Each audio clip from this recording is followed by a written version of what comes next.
Apa kabar pemirsa dimanapun Anda berada, berjumpa kembali dalam program TVR 09 bersama saya Zia Ulbar. Dan saya Elisa Purba, dan pemirsa dalam 30 menit ke depan kami akan menyajikan kepada Anda sejumlah berita nasional, khususnya dari sudut pandang DPR RI sebagai referensi Anda dalam memahami dinamika politik, hukum, ekonomi, sosial, dan budaya di Indonesia. Dan pemirsa inilah TVR 09 selengkapnya.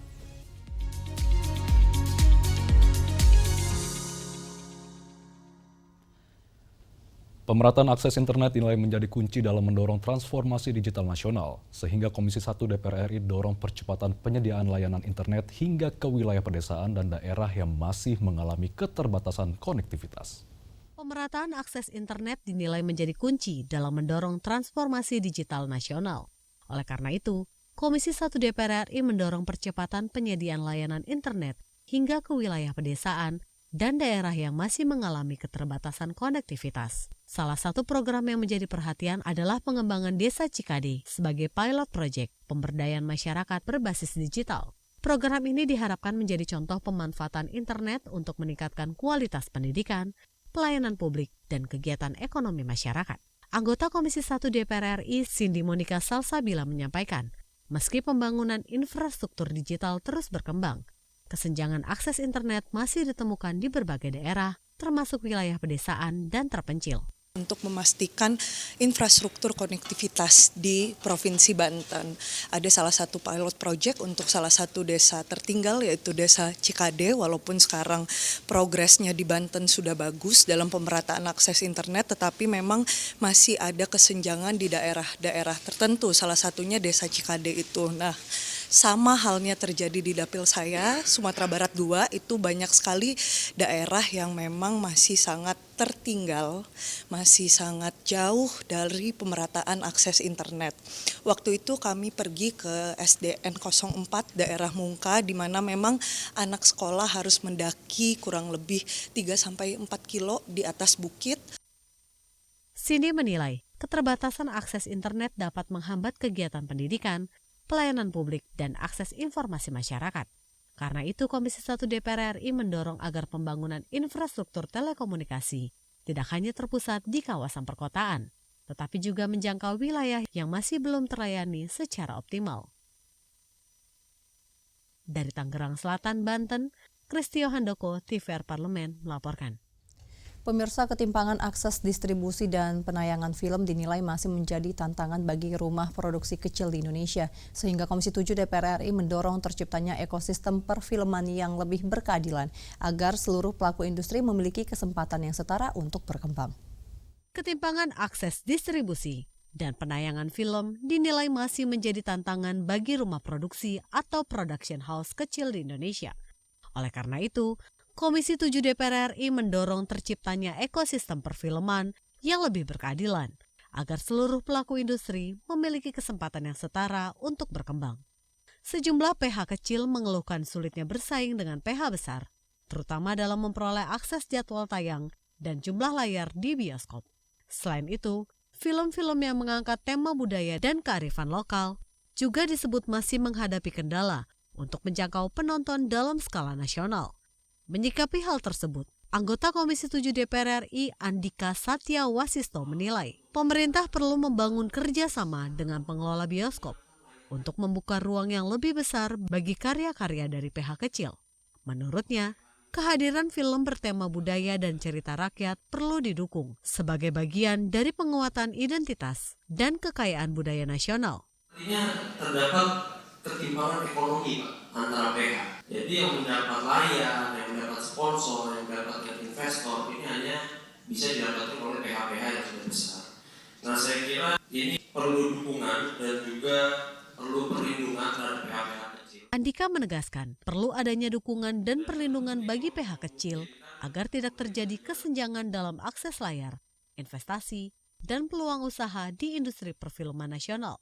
Menurutnya, ekosistem yang sehat akan memberikan kesempatan yang lebih merata bagi para pelaku industri kreatif untuk berkarya dan berkembang. Elvi dan Fitian, TVR Parlemen melaporkan. Upaya mengoptimalkan penerimaan negara dari ekspor komoditas sumber daya alam dinilai memerlukan pengawasan yang lebih kuat dan tata kelola yang terintegrasi. Dan informasi selengkapnya kami hadirkan usai jeda, tetaplah di TVR 09.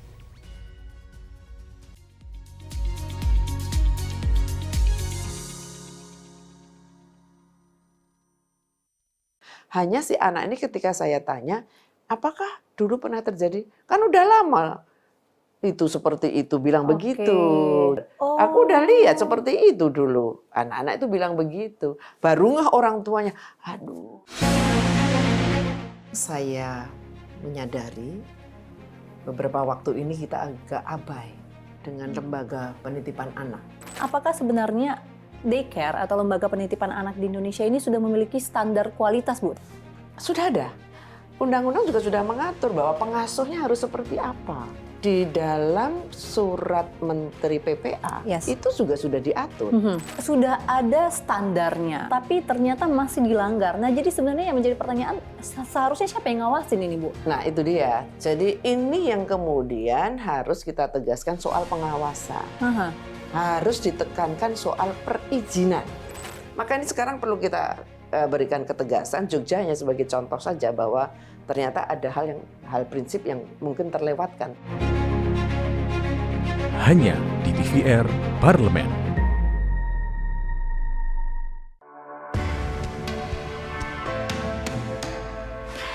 Dari ruang sidang Senayan, Jakarta, menyajikan liputan langsung kinerja DPR RI.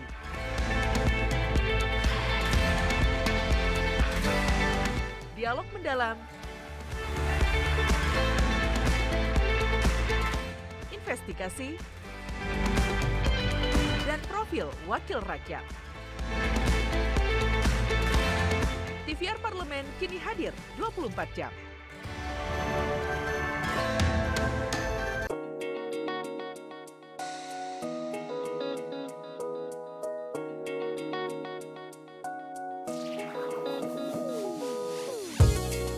Kehadiran mereka tidak hanya mewakili suara perempuan, tetapi juga membawa perspektif yang beragam serta pengalaman hidup yang unik ke dalam proses pembuatan kebijakan. Saksikan Perempuan Parlemen hanya di TVR Parlemen.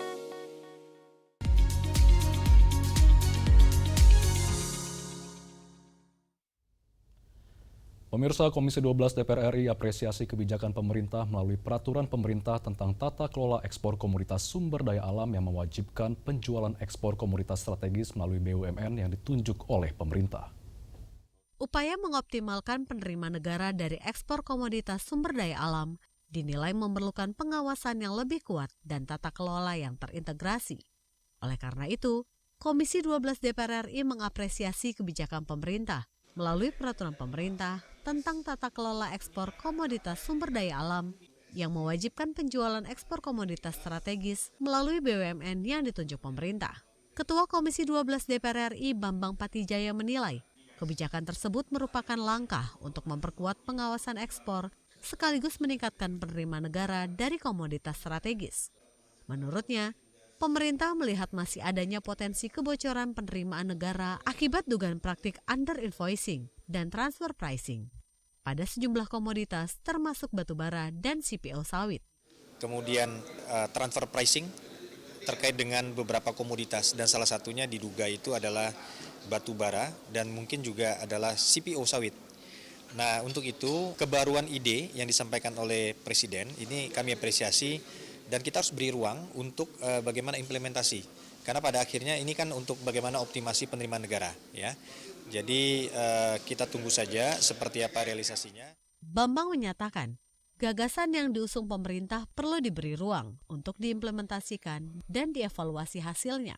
Menurutnya, tujuan utama kebijakan ini adalah memastikan penerimaan negara dari ekspor komoditas SDA dapat dioptimalkan secara lebih baik. Meski demikian, Komisi 12 DPR RI masih menunggu penjelasan lebih lanjut terkait skema, mekanisme, dan pelaksanaan teknis dari peraturan pemerintah tersebut. Elvi dan Fikrido, TVR Parlemen, melaporkan. Pemirsa, Komisi 1 DPR RI mendorong TNI dan Kementerian Pertahanan untuk mengutamakan pendekatan humanis dan komunikasi dengan masyarakat dalam menjalankan program pembangunan di daerah, khususnya di wilayah yang masih memiliki konflik tanah dan sengketa lahan.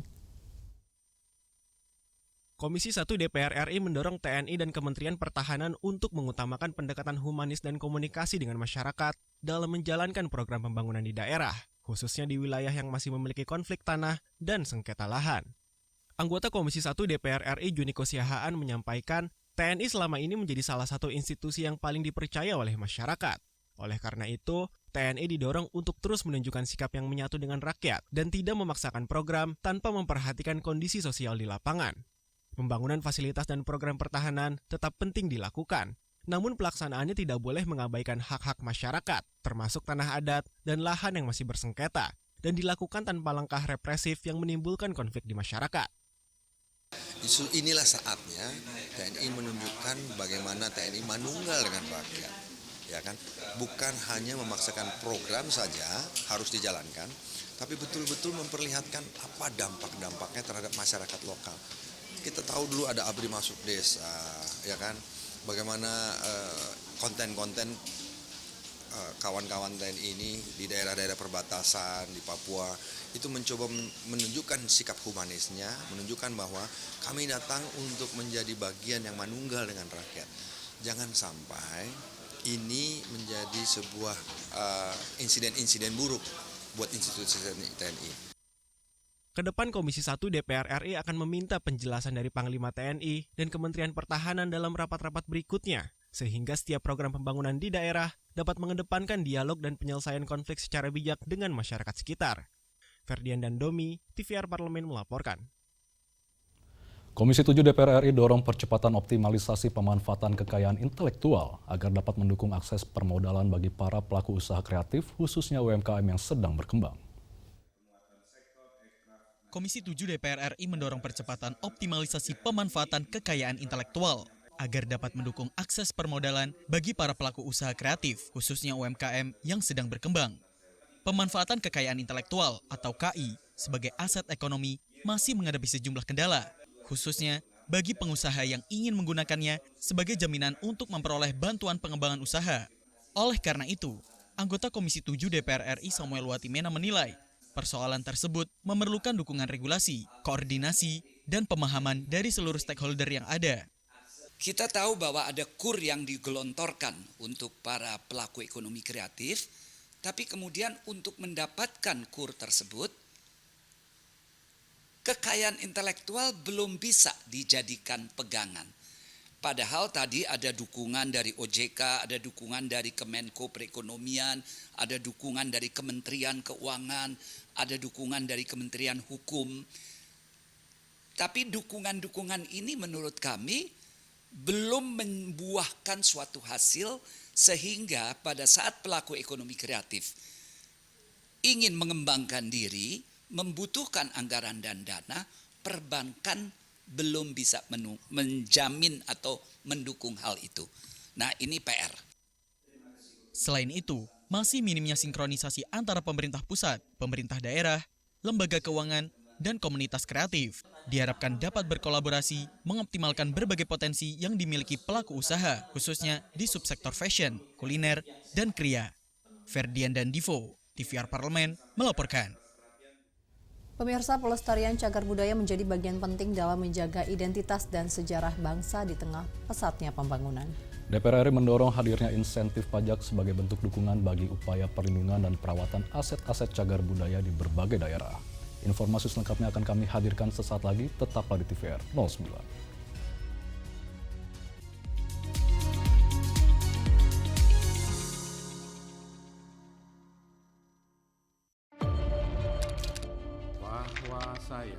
Bahwa saya demi Allah saya bersumpah dan seadil-adilnya periode keanggotaan DPR RI hingga saat ini, yaitu terdapat 126 undang-undang yang telah selesai dibahas DPR RI. Terima kasih rekan Elisa dan juga Danida. Pemirsa,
Pemirsa, DPR RI mendorong pemberian insentif pajak sebagai langkah konkret untuk mendukung perlindungan dan keberlanjutan aset cagar budaya di Indonesia.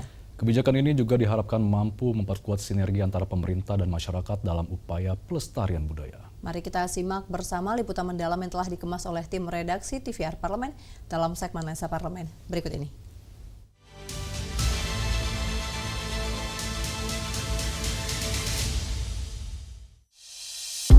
Menjaga bangunan bersejarah bukan hanya tanggung jawab pemerintah, tetapi juga masyarakat sebagai pewaris nilai dan identitas bangsa. Namun, tingginya beban pajak kerap menjadi kendala dalam upaya pelestarian cagar budaya. Karena itu, Komisi 10 DPR RI mendorong hadirnya insentif pajak bagi pemilik bangunan bersejarah agar warisan budaya tetap terjaga. Panitia Kerja Perlindungan dan Pemanfaatan Cagar Budaya Komisi 10 DPR RI bersama Kementerian Kebudayaan, Indonesia Heritage Agency, dan Asosiasi Museum Indonesia mengusulkan pemberian insentif berupa keringanan hingga penghapusan pajak bumi dan bangunan bagi pemilik cagar budaya. Ada insentif. Saya sedih sekali, saya dibesarkan di kota Purwokerto. Itu dulu banyak sekali rumah-rumah Belanda yang bagus-bagus, karena kalau pulang makin hancur. Dirubah sudah jadi showroom mobil. Padahal itu rumah dari abad 18. Kenapa? Ahli warisnya dia bilang, ya saya udah gak kuat bayar pajak, gak kuat bayar PBB. Ini juga terjadi di Jakarta. Mungkin ini bisa menjadi bahan dari panja yang diusulkan. Sekali lagi sesuai dengan apa yang disampaikan Pak Putu, ini bisa menjadi insentif. Mungkin kalau mereka mendapatkan keringanan, mereka tidak demikian serta-merta menjual barang-barangnya atau menghancurkan. Komisi 10 DPR RI berharap masukan ini dapat menjadi bahan pertimbangan panja dalam merumuskan rekomendasi kebijakan pelestarian cagar budaya. Dengan dukungan yang tepat, warisan sejarah tidak hanya tersimpan dalam catatan masa lalu, tetapi tetap hidup dan menjadi bagian dari identitas bangsa di masa depan.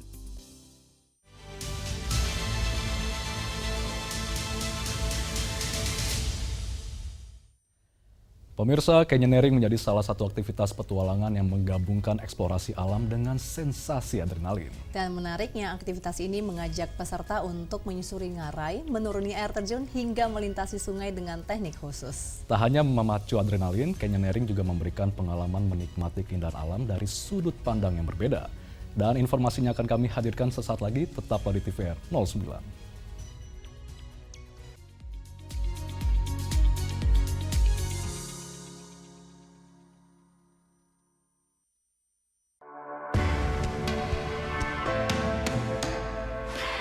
Dari ruang sidang Senayan, Jakarta, menyajikan liputan langsung kinerja DPR RI.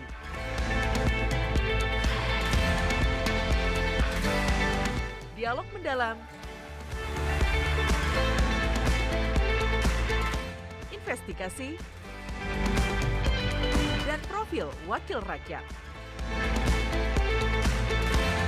TVR Parlemen kini hadir 24 jam. Yuk kita kenalan dengan anggota DPR RI periode tahun ini. Dari depan kursi. Di balik kursi. Gini, di balik kursi. Aku ingin menjadi sesuatu yang mungkin bisa kau rindu. Acap kahiji, rukun sakabena. Itulah pokok nama. Semakin penasaran kan bagaimana kiprah karir politiknya? Hanya di TVR Parlemen.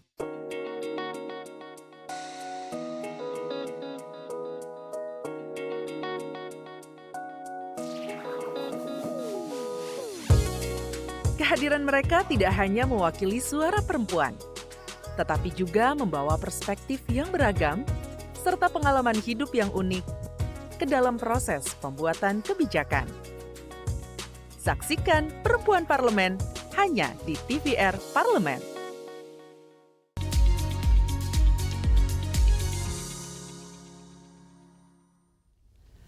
Anda kembali di TVR 09. Pemirsa, tadi kita sudah membahas mengenai aktivitas canyoneering dan tentunya ini membutuhkan kekuatan fisik, keseimbangan dan juga kerjasama, namun semuanya akan terbayar dengan pemandangan alam yang menakjubkan. Dengan panduan yang tepat dan peralatan dan keamanan yang memadai, Canyoneering dapat menjadi pilihan wisata petualangan yang seru dan juga berkesan. Dan selanjutnya pemirsa, kita akan menyaksikan terkait dengan aktivitas Canyoneering, cara baru menikmati alam dengan adrenalin dalam segmen Intips, informasi dan tips untuk Anda.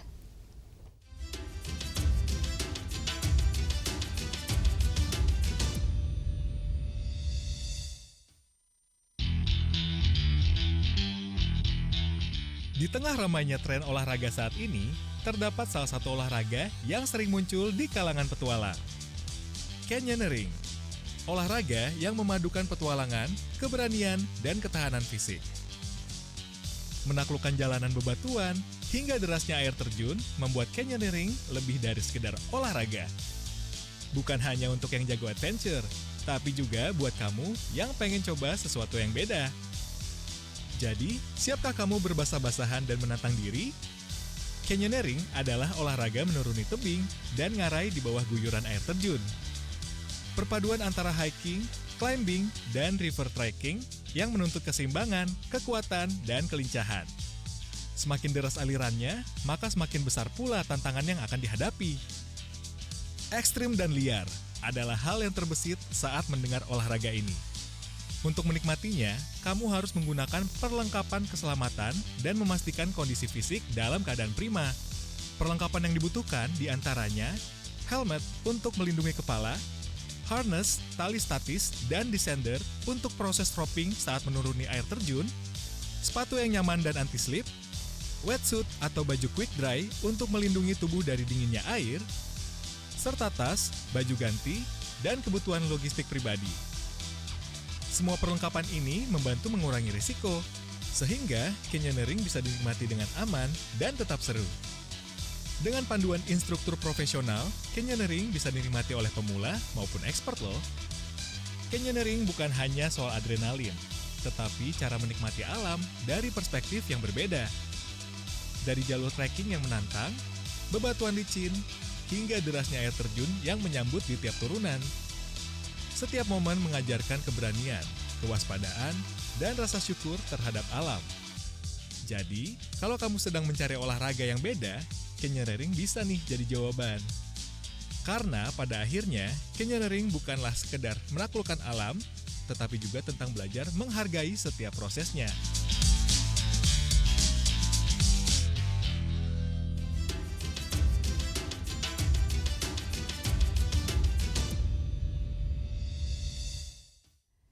Dan pemirsa TVR Parlemen, demikianlah TVR 09 edisi pagi ini. Kamis genap kru TVR Parlemen yang bertugas mengucapkan terima kasih telah setia menyaksikan TVR 09. Saya Elisa Purba. Dan saya Ziaul Bar, sampai jumpa di TVR 09 selanjutnya. TVR Parlemen, Referensi Indonesia.